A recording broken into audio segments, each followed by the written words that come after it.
Few days to get married, Princess Leonor official announcement. Spain's royal palace. A future queen in waiting. Then, the shock no one expected. Princess Leonor, just days away from marriage. The official announcement changes everything you thought you knew. Script body approximately 45-minute runtime. The sun rises over Madrid and the Zarzuela Palace glows with a different kind of light. For months, Spaniards have watched their young heir grow into her role, quietly, steadily, with the weight of history on her shoulders. Every appearance, every speech, every uniform worn at the military academy seemed to point to one destiny: preparing to reign. But this morning is not about duty, it is about a life choice that binds love and monarchy in a way not seen in Spain for generations.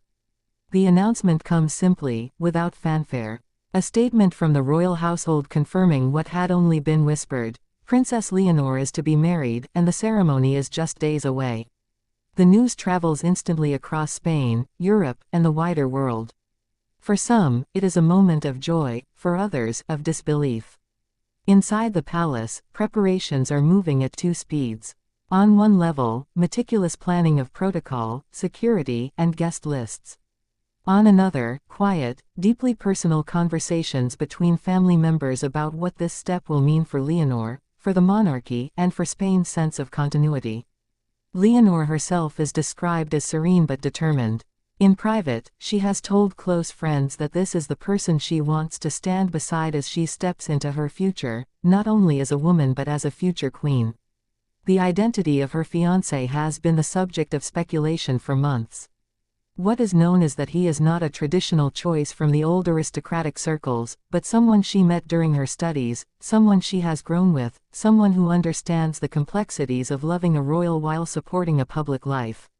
This, then, is the first curiosity loop: how will Spain react to a royal marriage built on personal choice rather than political calculation? Commentators begin comparing Leonor to modern European royals who have chosen for love. Supporters argue it humanizes the crown and makes it stronger.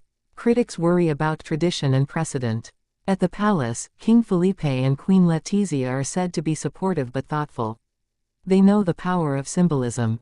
Their own marriage was once considered unconventional. They also know their daughter must walk a line between private happiness and public expectation. Meanwhile, the logistics of the wedding dominate royal planning. The cathedral chosen for the ceremony echoes the weddings of past monarchs. Invitations are drafted to heads of state, European royals, and friends from Leonor's school years. Yet insiders reveal that Leonor herself has insisted on touches of modernity, simpler flowers, inclusive guest lists, a reception that feels less like a state banquet and more like a celebration. This becomes the second curiosity loop: how much of the ceremony will follow tradition, and how much will be reimagined for a new generation. Television producers across Spain prepare special programming. Morning shows run countdown clocks.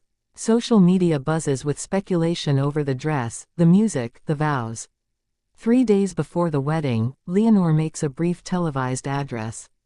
Her voice is calm but warm. She thanks her family, her country, and speaks of beginning a shared path, while remaining committed to the service of Spain. These carefully chosen words reassure many who worried she might step away from duty. In the city squares, giant screens show the message. Viewers remark on her composure, her smile, the way she glances at her fiancé seated just out of frame. The image goes viral. "She's our future and she's in love," reads one headline. Inside the palace, a rehearsal takes place. Leonor walks down the aisle of the chosen chapel, accompanied by her sister Sofia, who will serve as maid of honor.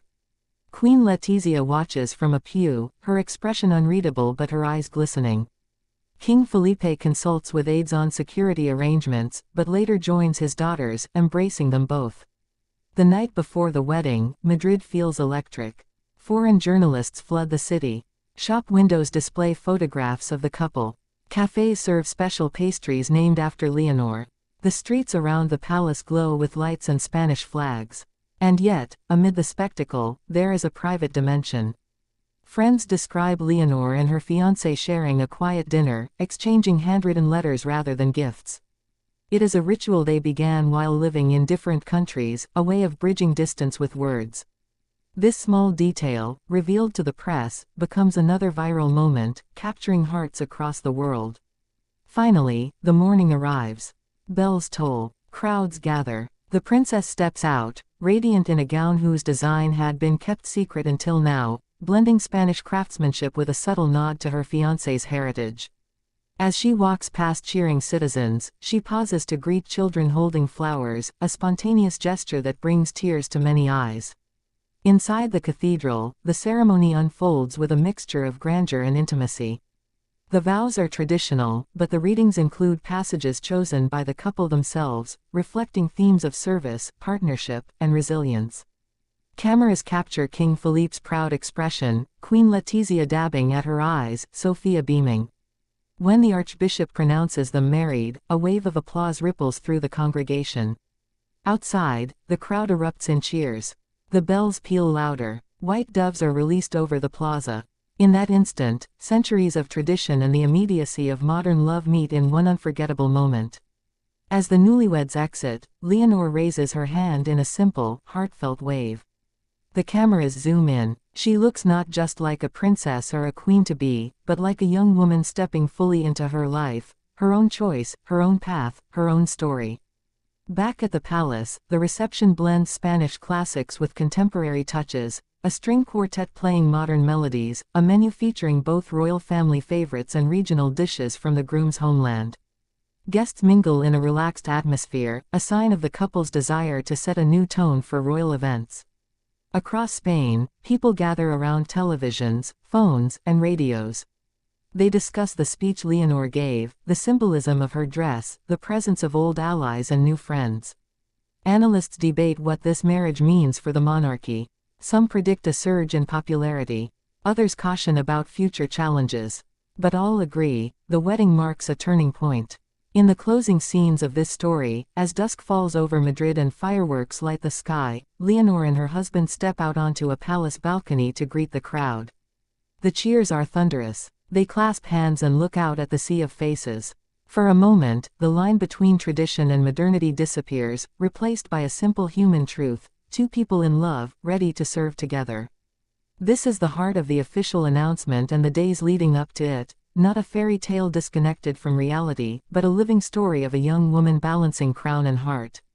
By opening her life so openly to her country, Leonor has not weakened her future reign, she may have strengthened it.